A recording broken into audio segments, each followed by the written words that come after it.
Hey everybody, welcome back. It's been a week or so since I've been making a video.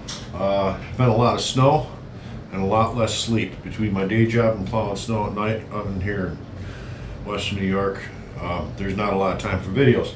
But I'm back in it today, and I promised I haven't really gone any further than the last time you seen me. The last time you know that we had our we figured out our ride stance for our rear end, and we got happy with that. We like where that's at. And I said the next step was going to be the front end. And I stared at the front end for a long time before I figured out what I wanted to do. I obviously can get Heinz joints, and I can make my own front end, and I can make my own spindles. This is turning into a budget build, and it's going to be a budget build for your backyard kids that want a toy. So I'm doing this as cheap as possible. So possibly you could learn some tips and tricks from stuff that I got from Jim Bob Service, you know, because that's the name of the channel. My name is not Jim or Bob. It's just something I came up with working on lawnmowers on the side, and it stuck, and everybody's calling me Jim Bob, so I ran with it. But anyway, I have done a little work since the last time you see me, and that is I've done some cutting, all right? So I have my full axle assembly, which was like this, plus the other side connected, which connects your spindles and your center bolt. It used to go underneath the frame, and it would do one of them numbers when you hit bumps or little ditches or something when you're mowing. A, I don't need the pivot, and B, it's not going to help me put it where the front end needs to sit, because remember, we have to lower it. So what I did is I went ahead and I equally, both sides, cut this where I wanted it, where the stance was going to line up with the original stance, because you don't want a narrow front end. You want a wide front end. You want the tractor to have a good stance, and you want it to be stable. So you don't want to cut these way off short and then just stick them in here, because then you're going to be a little tippy in the front, plus you're going to be doing a little more flexing. And I don't think I want to flex anything in this frame. Granted, when I'm done with this, I'm going to flip it over. I'm going to run some frame rail down it, just so it doesn't flex and it's nice and rigid. And I can feel better about it, safer, you know what I mean? So basically what I did is I cut these off, and I have to trim my, you know, where they press weld it together from the factory. I have to trim this much of it. I started to do that. I said, you know what, let me turn the camera on, because I don't want to be doing steps and you not see them. So I started to trim it, and then my battery and my grinder died, because it's one of my tools that I'm not a yellow tool guy, all right? I know a lot of you guys out there are yellow tool guys, and everybody thinks yellow tools are the way to go. If they're battery operated, I'm not impressed, all right? I get more performance out of the cheap ones than I do the yellow ones. The yellow ones, for the money I pay for them and the money I pay for the batteries, they should last me all day long. I got a new battery on there. Got a little cold in the shop for a couple nights. They're done.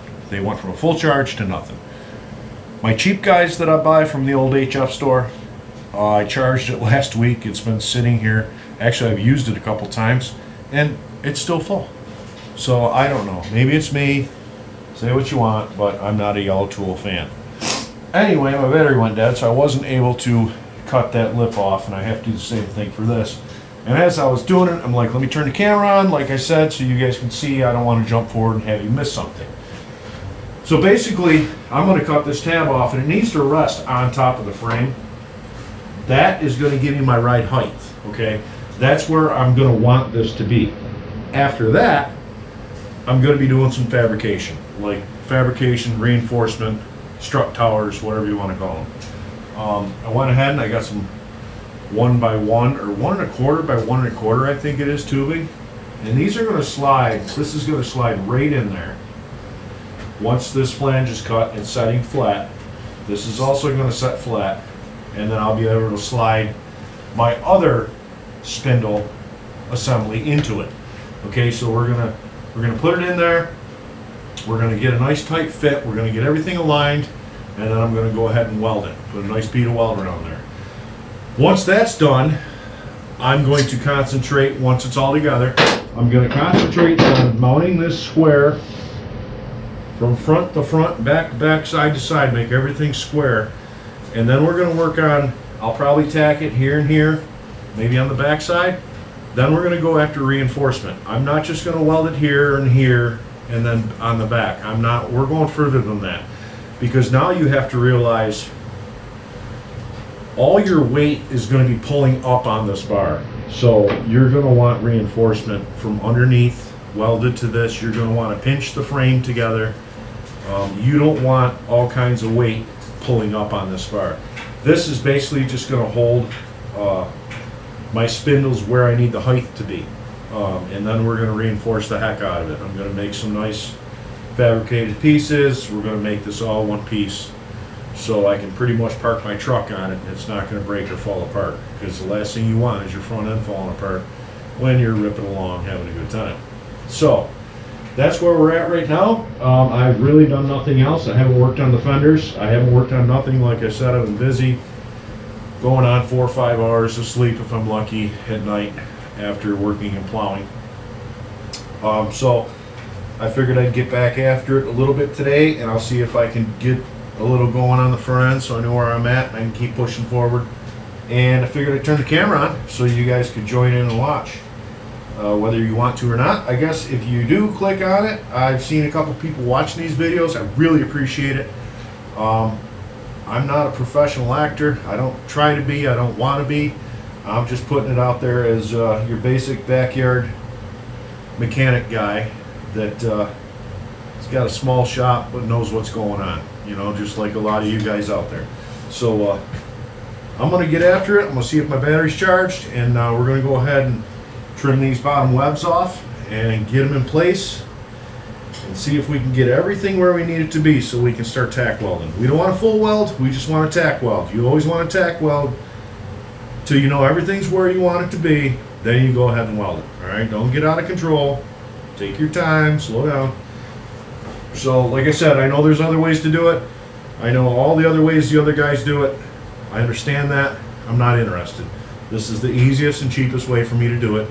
That's why I'm doing it this way, all right? So let's see if this battery's got enough juice to do what we need it to do. Put your safety glasses on. You always want to wear your safety glasses. I know if you're a younger buck like I used to be, you're like, oh, you don't need safety glasses, that's for wussies. Well, not really, boys. Put them on. It's better to be safe than sorry. I already had an incident way back when, in '95, missing half my thumb. It's all about safety for me now, because this was stupid and it never should have happened.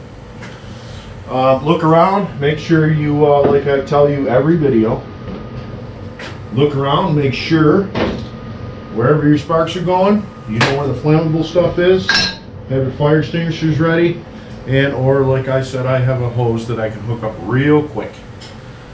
It's very important. Don't hold this in your hand. We're going to go ahead and clamp this down, because I'm down to 9.5 fingers now. I don't want to be down to 9 or 8 or something like that. With another stupid thing, because I was rushing. And also, you know, I'm the type of guy that if I see something that's decent, I have a hard time throwing it out. And I recently stripped down a metal pallet that a riding concrete trowel got shipped on. And I got a bunch of this that I saved. I cut it up. I got some lengths right here. I got 4 or 5 foot or something like that. Don't be afraid to salvage stuff. If you see something somewhere and you're like, I can use that for my project, you don't have to go out and buy brand new. All right, this is the real deal. Salvage. There's nothing wrong with this metal. I need to hit it with my little buffer, sander, flap wheel, whatever. It'll be brand new again, and it's good enough for what I'm doing. Matter of fact, it's better than good enough. There's no rust on the inside. It's still good steel. There's no sense of throwing it out. So just be reassured, we're not having big sponsors here to throw money into my project. This is a budget build, and it's a budget build because there's a lot of people on a budget. Pretty much everybody. For a little while. hopefully stuff turns around. But let's get to cutting. I'll make sure I watch my sparks. Got my glasses on. And it's dead. Look at that. See? It's been on the charger for 20 minutes. That should have gave me something. It should have gave me enough to finish that cut. I'm sorry guys, I'm not a Yellow Tool fan. Not at all. Well, I got the other one on the charger now and it's charging. So in the meantime, we're gonna see if I have my torch blades, which I'm not seeing.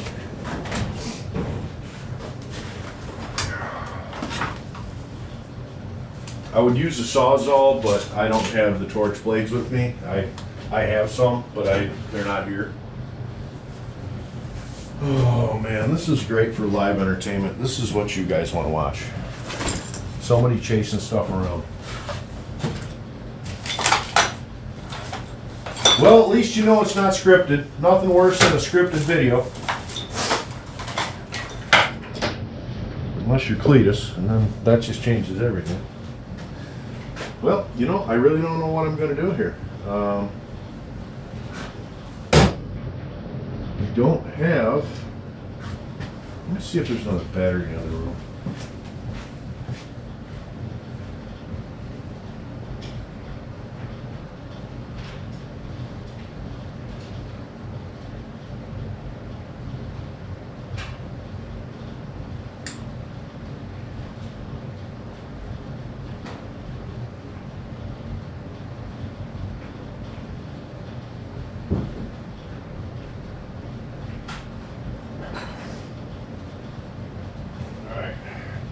I found another one.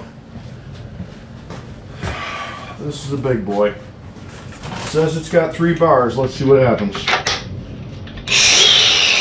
Alright, we got some action now. I'm sorry. That had to be delightful. What did you do while I was gone? Anything good? Get up, go get a snack or something like that? Or turn on something else worth watching? Alright, here we go.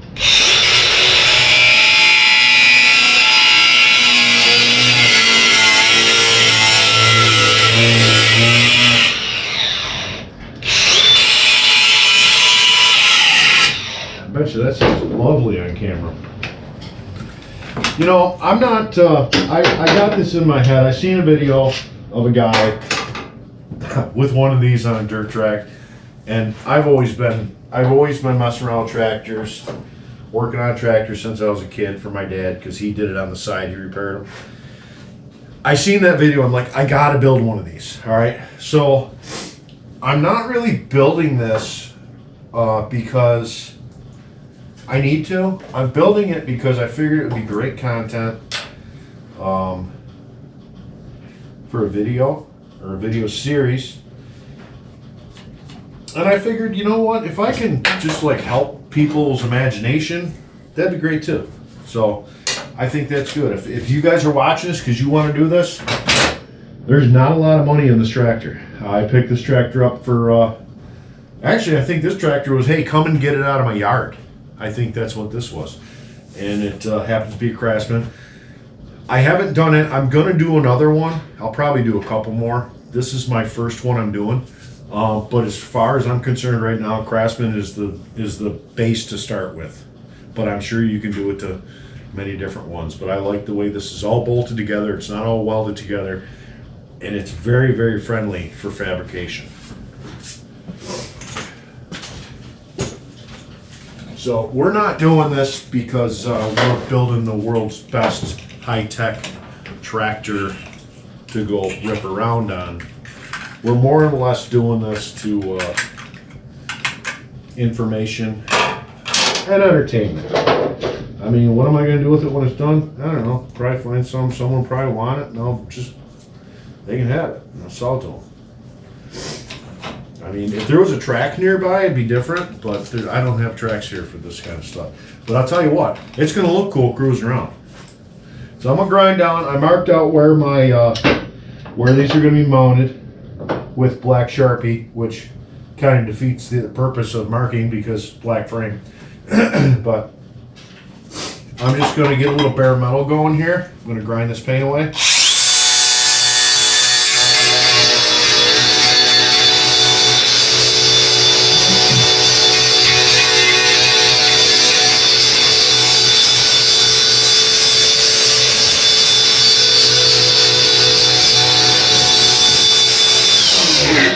So we're ready to do a little tacking. It'll be ready. It'll be ready for the tacks. You want to grind all your paint away.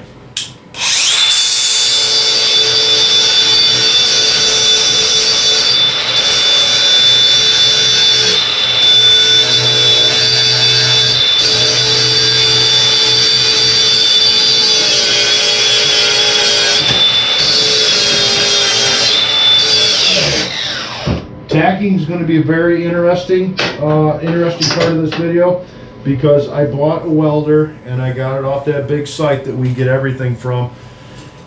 I'm sure there isn't a person looking at this that hasn't bought something from that place. And I got a welder on there, and it's a cute little buzz box. It's over there, and it's one of them deals where it does stick welding, MIG welding, flux core, plus it does gas MIG welding. It can, or TIG welding. All right, so it was really cheap, and I'm like, there's no way. I picked it up. I'll tell you what, the only thing I've done with this machine right now is I've done some stick welding with it, and it works amazing.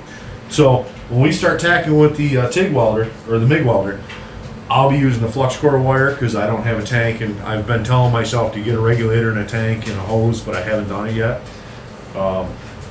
So that'll be interesting when we start using that, because I'm very interested to see how that welder works.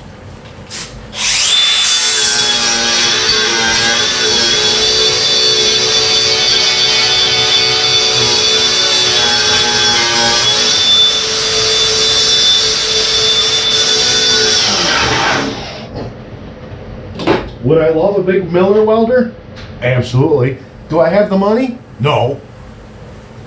So guys, I do what you do. You do with what you got, and usually it works out really good. All right, so we got this side squared away. I got the flange cut off. The phalange is cut off down here, and I grinded it down to bare metal. Of course, we have a seam there that's going to need a little weld on it. I'll probably try and put a little tack on the inside just to strengthen it up. But then again, once I put my bar in there, once I get my pipe cleaned up and we put that in there, it's a very nice fit. It's actually tight, like one-way tight.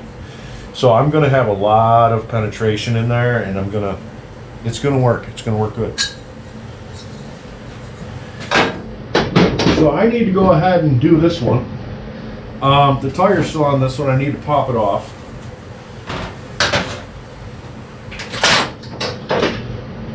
With my little C-clip. The little C-clip, you might know, some of you might know. The only thing holding the tire on this spindle is this C-clip. Okay, the little, you know what a C-clip is. I'm sure you guys are well educated. This is the only thing, it clips on there. There's a washer on the wheel. You clip it on there and it holds the wheel on. This is something I already thought about. We're not using C-clips, all right? I'll probably end up putting a hole in here. I'll put it in the drill press and I'll drill a hole through it. I'm going to use a cotter key. I'm going to use something other than a C-clip, because if I get this running the way I want it, I do not want my wheels falling off depending on the C-clip. So that's something else to think about. I mean, it's great for mowing your lawn, but it's not meant for going fast, all right? So I have this one marked out somewhere. There's my mark right there. So I got to go ahead and cut this weldment off too. So let's make some more noise, huh?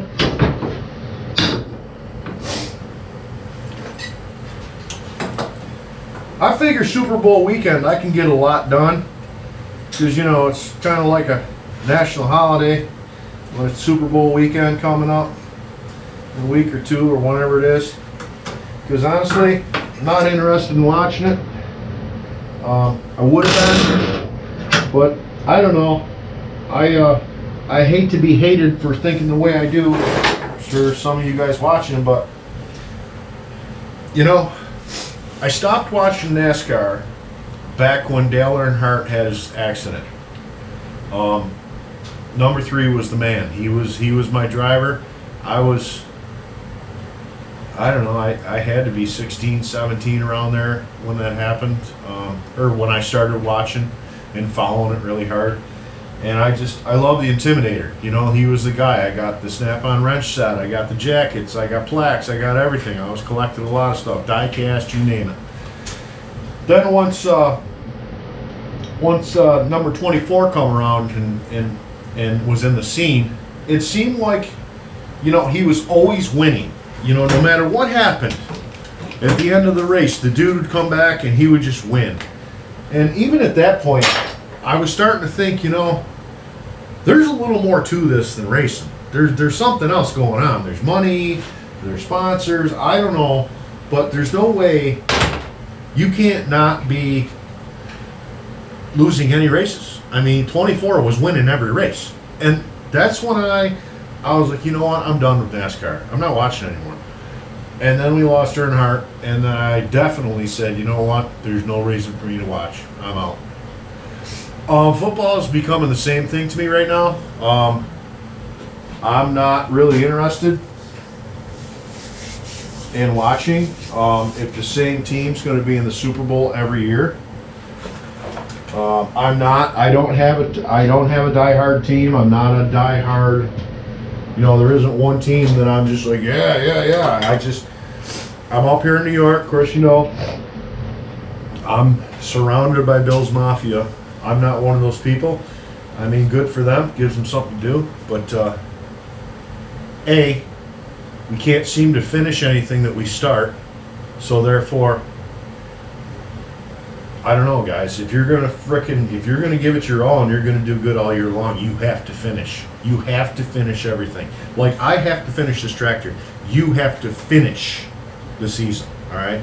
They don't do it. I don't know what happens. I don't know if it's big money in Vegas. I don't know what's going on. But that's not a big deal to me. The big deal is there should be no team going to the Super Bowl and winning the Super Bowl every year. It doesn't make sense. So therefore, Super Bowl comes along, I'll be right here working on this, all right? Because this is more entertaining than that, because I can already tell you who's going to win the Super Bowl. But enough about that. I'm sure everybody's pissed about it. Honestly, I lost my cutoff wheel. Do you guys see where I put it? Because I went off in a rant. Right here. Thank you. Thanks for letting me know. I heard you when you said, hey, dummy, it's back there. I almost swore, but I took care of that. I'm getting good. Honestly, I'm hoping Philadelphia pulls one out. Actually, I'm hoping Philadelphia smokes them. Hardcore. Like, make you look foolish. That's what I'm hoping for. It's probably not going to happen, but that would be the best scenario. Okay, I think I got some good spark access there. I'm good with sparks. I know where they're going. Going back there. That's good. Let's do some cutting.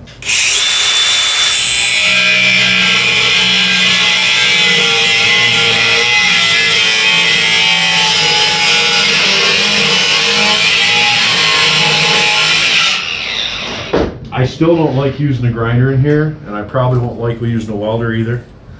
But when I cut this axle in half, I took it right outside the door there and did it.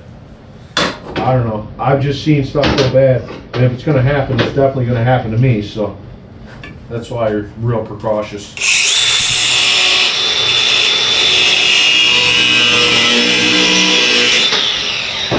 Is precautious a word? I know precautions is take precautions. But is past tense precautious? This is what happens in the garage, guys. Alright, sorry. I know you're looking for good entertainment, but that's all I got. This is what I do. I talk to myself.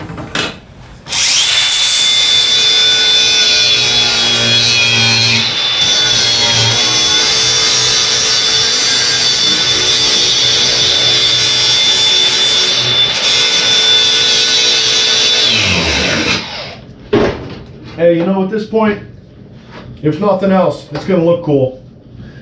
You know, I just push it out the door and let it sit out there on a hot summer day. Everybody goes, oh, that's cool.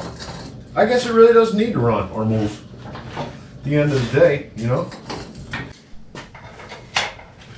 So I know, like I was just saying a minute ago, which honestly, guys, it wasn't a minute ago, because what I did is I went and, hang on a minute.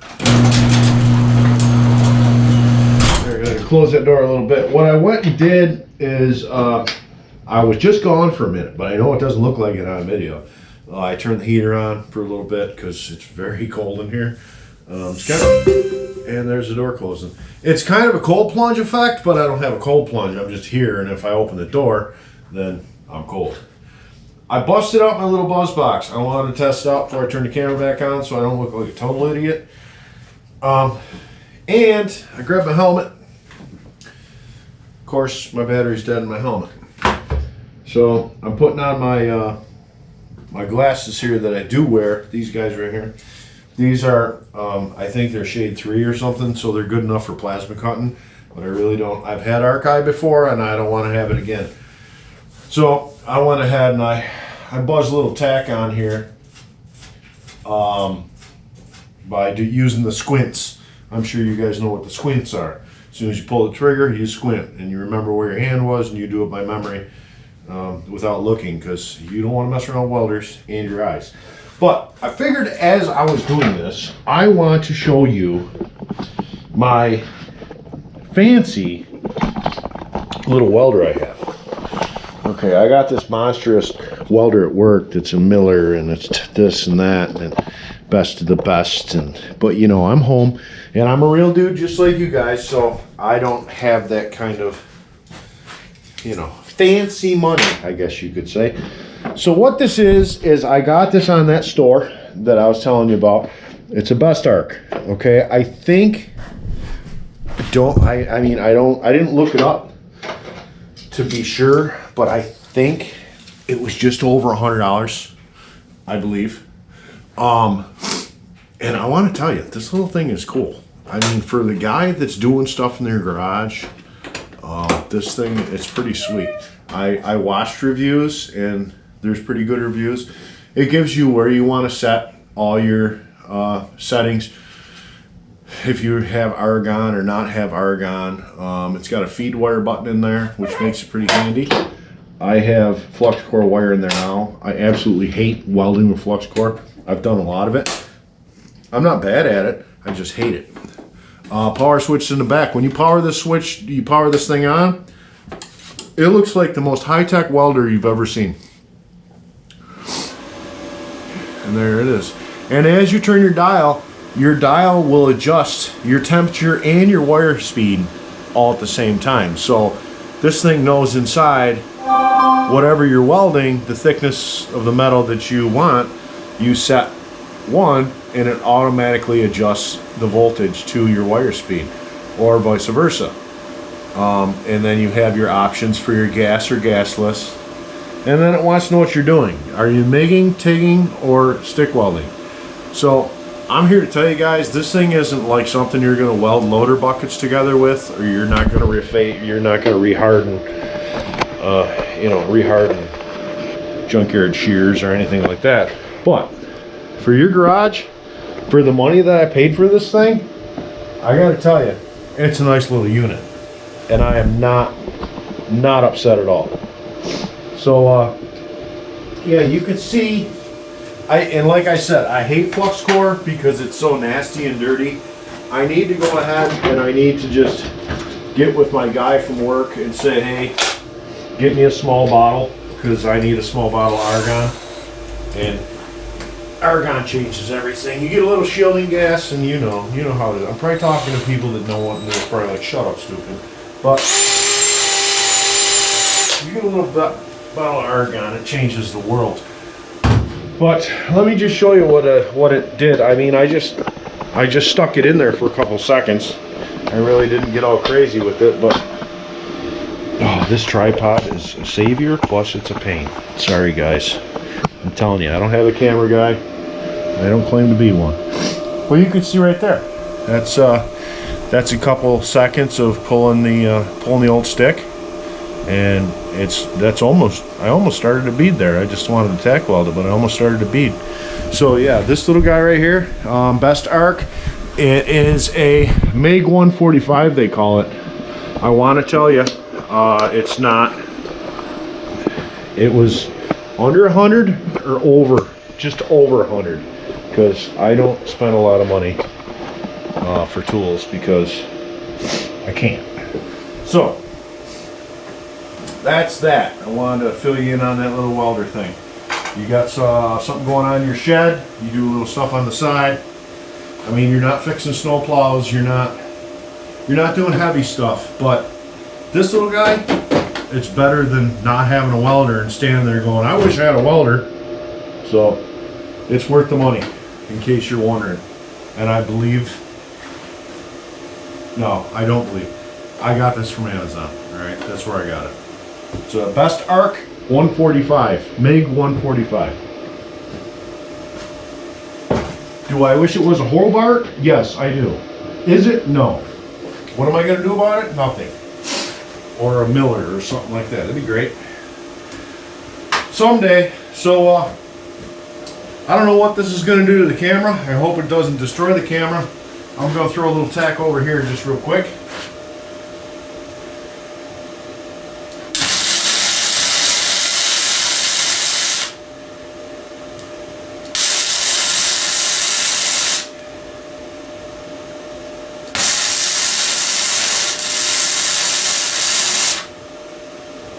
Nice. Here to tell you, I mean, I didn't want to do tool reviews, that's not what I'm about, but I gotta tell you, I'm very happy with my purchase. Come on over here, check it out. See it? Yeah, it's not the best weld in the world, but I bet you I can lay down a bead with this that'll make us kind of thinking crazy. Which is better than not having a welder at all for that kind of money. So anyway, I'm going to go ahead. I'm going to figure out what's going on with this camera. Just want to make sure you can see everything that I'm doing. I had the door open because I got a little fumes going from the welder. So I was like, let's open the door. Now I'm cold again. I'm going to put a tack on this, on the back side real quick. And then, I'll tell you what, it's there. I don't have to clamp it anymore. Clamp's useless. And we'll put a couple tacks here and here. And let's see where we're at from there. Maybe I should fix my helmet, because apparently the battery's dead in the helmet. And it's cold weather. Cold weather's not good, I'll tell you that. So we just close our eyes and feel it up.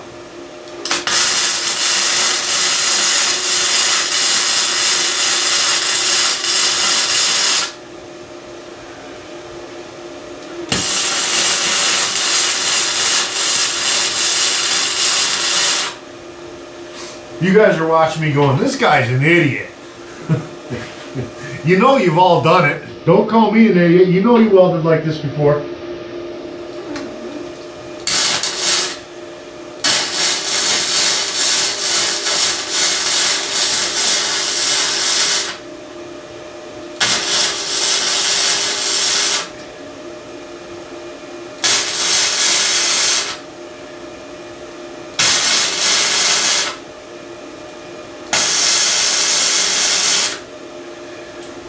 I gotta tell you, I'm so impressed with this little welder. I'm gonna go ahead. I'm gonna buy the TIG attachment just to see what happens, because I think that'd be really cool. Now it's smoky in here. I'm gonna open the door again. I'm gonna buy the TIG welder just to see if how good it takes. You know, it never hurts to be able to TIG stainless. You know what I mean? If I want to go ahead and, you know, these Kohler motors, they got 1.5 inch exhaust on them. If I get some stainless tubing and I bend it all how I want, I just get in there and I start TIGging, I could turn into a real nut job.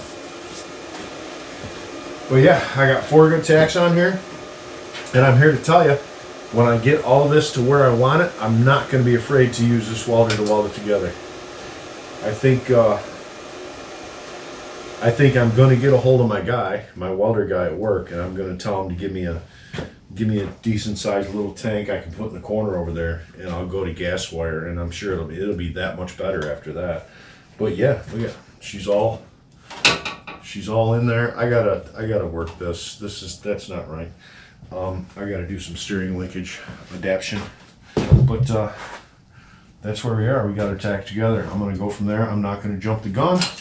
We're gonna sit back. We're gonna look at it some more, like I've been doing for a while, and it's probably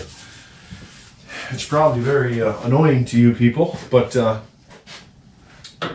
want to make sure I get it right the first time. You know what I mean? So I want to get her done. I want to get her sitting so I can go ahead and move on to the powertrain. So until next time, guys, that'll be it. I gotta go get some rest. Probably gonna get some snow later today, and I'll have to go do some snow removal until it's time to go to my day job. And it's all good, guys. Gotta make the buck where you can, you know what I mean?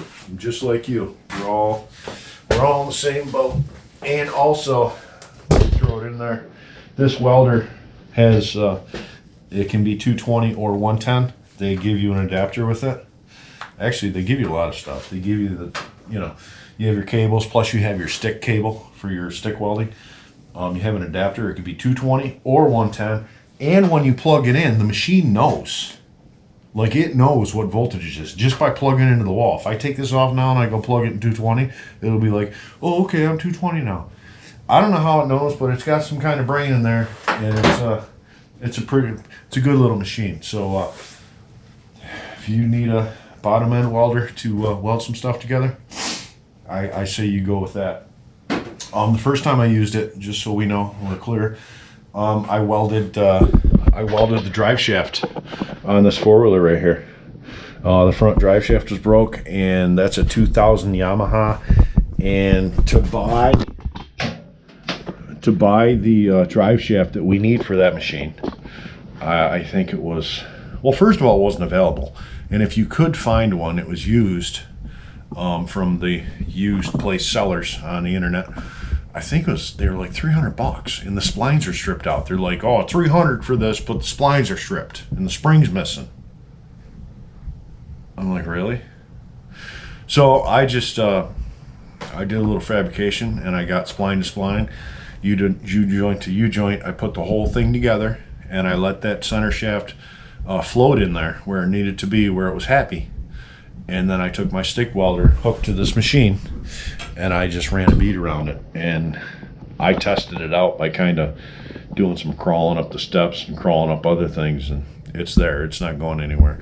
So if you guys are looking for a welder and just a hobbyist welder, don't be afraid of this guy if you see him. And there's no sponsor. I'm just telling you. I like telling my buddies and my friends, dude, check this out. You want a welder for cheap? This thing works mint.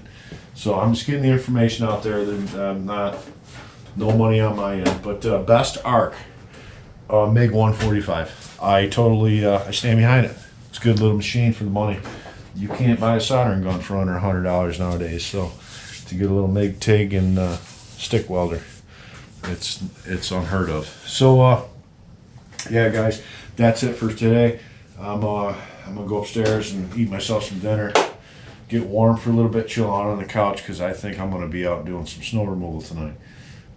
Next time I get after the old race mower project, you will be involved. I will not make one step without you seeing it, all right? Because that's why I'm doing it to begin with, to have a little fun and teach you a little something, and maybe give you some ideas. I'm not saying I'm the guru of it. I'm just saying I'm trying it for the first time, and I'm going to take you for the ride, all right? Thanks for watching Jim Bob Service. I appreciate it. Please leave me a like. That would help. I would love to make like $2 or $3 off my videos, but it'll probably never happen. But if it does, great. If not, it's not going to stop me. I'm just here to hang out, meet some new people, and have some friends, and teach some people some stuff that I know. So have a good night. We'll see you later.